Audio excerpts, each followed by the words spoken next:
Свободолюбивый попугай вылетел в окно и не видел своего хозяина долгих 4 года. Кот преодолел 1500 километров, чтобы вернуться домой. Пес пересек Ла-Манш и отправился воевать бок о бок со своим человеком. Сегодня я расскажу вам подробности этих и некоторых других удивительных историй возвращения питомцев к своим владельцам спустя продолжительное время. А в конце ролика вы узнаете один интересный факт о черепахах. И уж поверьте, такого вы точно не ожидаете услышать. Приятного просмотра!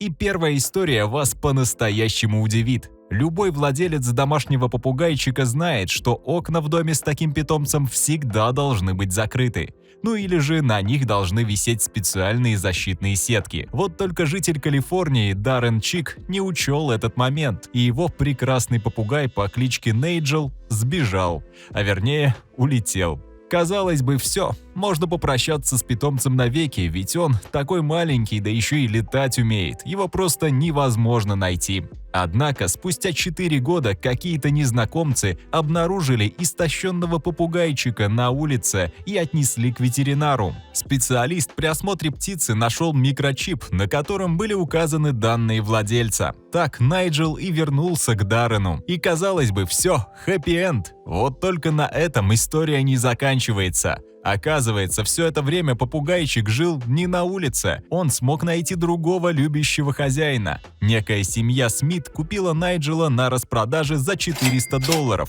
Это более 35 тысяч рублей. Практически сразу после того, как тот улетел из первого дома. Неожиданный поворот, не так ли? Но почему Даррен Чик вообще заподозрил что-то неладное? Все дело в том, что Найджел до своего побега разговаривал с британским акцентом, а вернулся самым настоящим полиглотом. К английскому добавился испанский. Хозяина это удивило, и он решил провести свое маленькое расследование, результаты которого показали, что Найджел уже давно обзавелся новым владельцем. Даррен Чик решил связаться с семьей Смитов, где ему поведали историю о том, как 68-летний дедушка Рубен Хернандес наладил особую связь с птицей после смерти своей жены. Пожилому мужчине эта дружба помогла преодолеть одиночество, и он очень расстроился, когда попугай сбежал. Даррен Чик растрогался и решил все-таки отдать Найджела в новую семью, где тот уже до конца своей короткой птичьей жизни получил кличку Морган. Вот такая светлая история. А следующего питомца мне даже стало немного жалко. Все началось с того, что британская пара Джо и Эйд Хай завели котика и назвали его Чарли. Все вместе они проживали в частном доме, а потому котику позволялось гулять по окрестностям. Это нормальная практика в местах, где все соседи знакомы друг с другом. Обычно коты не уходят далеко и ненадолго. Они просто делают свои кошачьи дела и сразу же возвращаются. Как правило, к вечеру питомец уже отдыхает на своей домашней лежанке. В этот раз Чарли не вернулся домой к ужину. Джо и Эйд забеспокоились, стали расспрашивать соседей и развешивать объявления. Они искали своего любимого питомца по всему городу несколько месяцев, но это не дало никаких результатов. Хозяева отчаялись, прекратили поиски, а вскоре и вовсе переехали в новый дом в нескольких километрах от прежнего места жительства. Спустя 6 лет после исчезновения кота у мистера и миссис Хай была уже совсем другая, новая жизнь. У них родились дети, и все заботы и хлопоты теперь были связаны с ними. Про Чарли, конечно же, не забыли, но никто не ожидал, что произойдет то, о чем я вам сейчас расскажу. Родственница Джо решила купить новый дом, и женщина решила помочь ей с поисками. Выбор пал на тот самый район, где семья Хай жила 6 лет назад. И представьте себе, когда Джо при осмотре домов увидела на дороге котика, который очень сильно напомнил ей Чарли.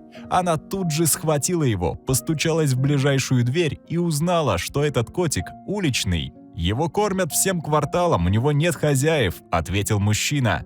Джо обратилась к ветеринару. Специалист просканировал микрочип и подтвердил личность Чарли. Оказалось, гуляка все же вернулся домой спустя несколько месяцев, но нашел лишь пустое и холодное помещение. Представьте, каково ему было жить эти долгие 6 лет, с мыслью, что тебя бросили. Теперь Чарли больше не выпускают на улицу. Но он и не жалуется, ведь у него есть сытая, благополучная жизнь и любимая лежанка.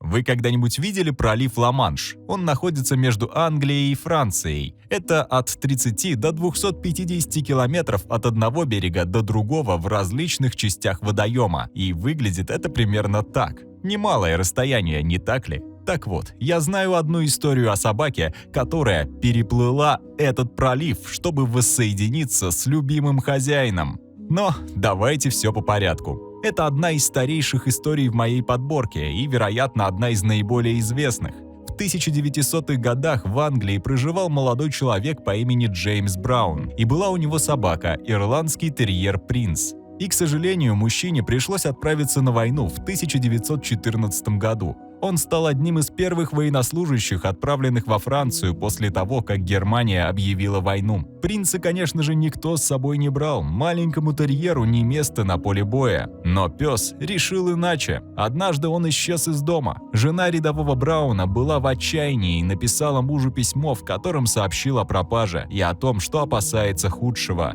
И, конечно же, ранее письму требовалось больше времени, чтобы добраться до адресата. А потому, когда рядовой получил письмо, принц уже объявился во Франции, готовый сражаться вместе со своим любимым хозяином. Неизвестно, как именно маленькому псу удалось преодолеть такой огромный водоем. Тем не менее, тот факт, что это все же произошло, даже не поддается сомнению экспертами. Думаю, это одна из самых загадочных историй путешествия животных по сей день.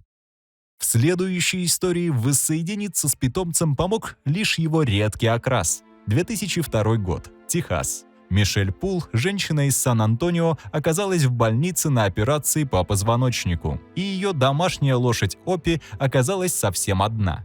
Она нуждалась в постоянном присмотре, и потому Мишель попросила отца помочь с питомцем. Отец, конечно же, не отказал любимой дочери, но у него не было специального стойла, так что пришлось построить что-то временное, напоминающее загон, своими руками. В открытом поле, под открытым небом, без охраны и видеокамер, только забор, не позволяющий лошади сбежать самостоятельно, и ничего больше. И вот однажды ночью кто-то пробрался к загону, разрезал металлическую проволоку и увел Опи далеко от дома. Здесь нужно уточнить, что это была лошадь породы верховой пинта, и они стоят от 150 тысяч до 1,5 миллиона рублей. Понятно, зачем вору пригодился Опи. Узнав о пропаже, Мишель сразу же обратилась в специальную организацию, занимающуюся поиском украденных лошадей по всему миру. Но обратный звонок девушка получила лишь спустя 10 долгих лет.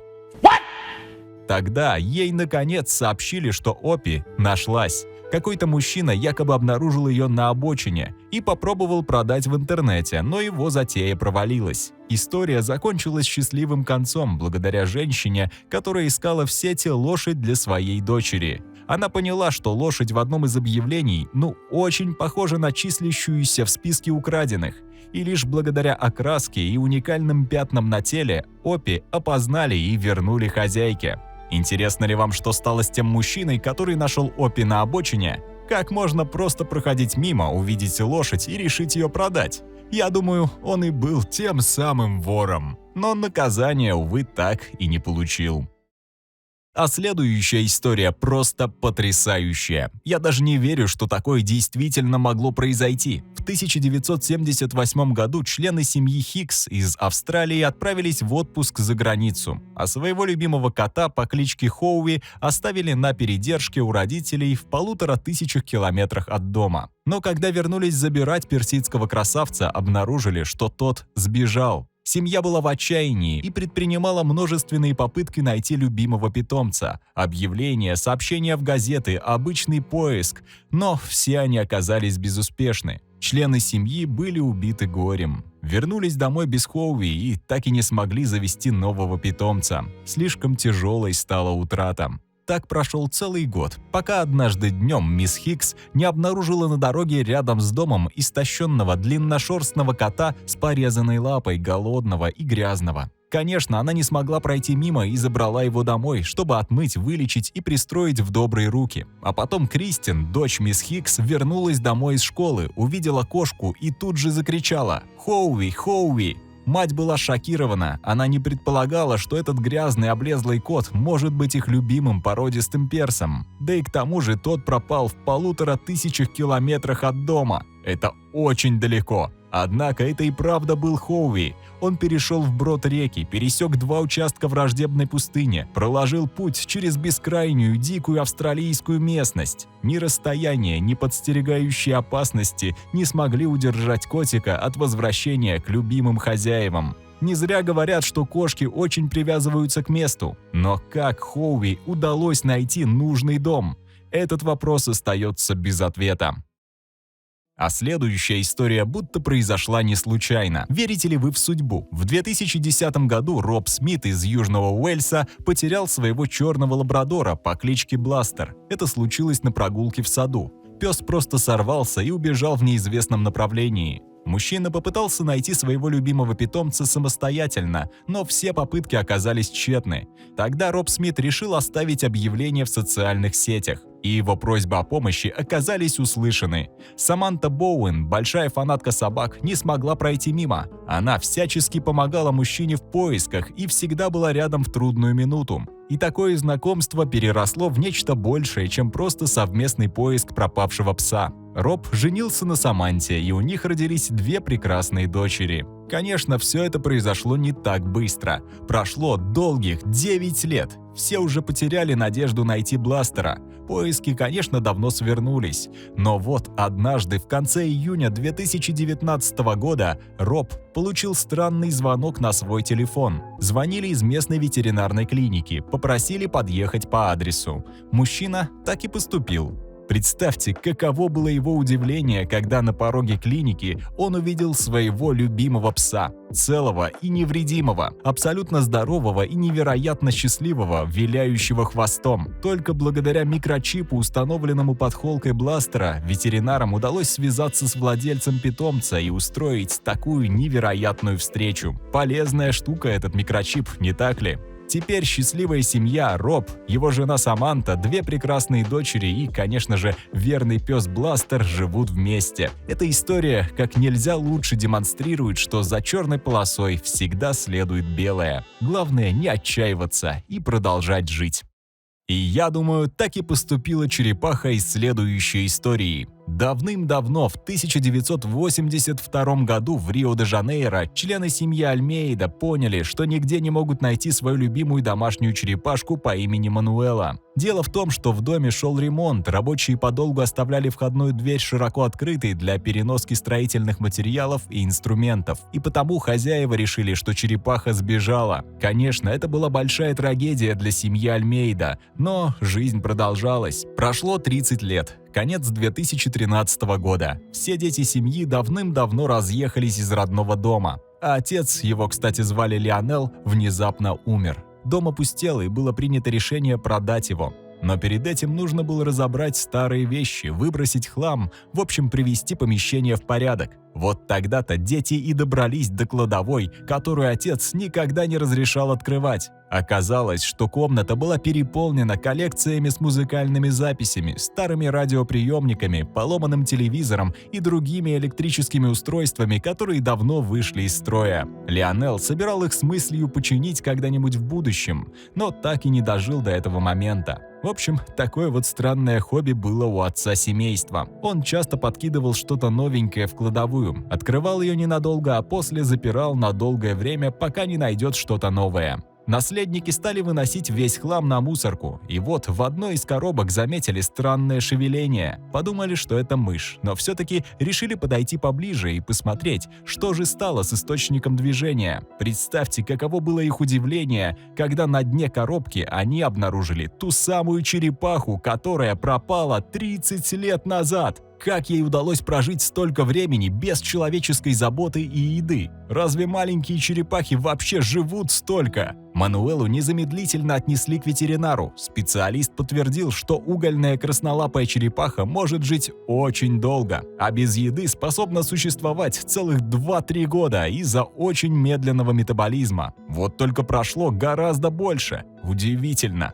Дети предположили, что Мануэла выжила благодаря термитам, которые жили и размножались в этой же кладовой. Она просто охотилась на этих вредоносных насекомых. Но уже не важно, как и почему это произошло. Важно лишь то, что Мануэла вернулась в заботливые человеческие руки и теперь будет доживать свою долгую черепашью жизнь в любящей семье.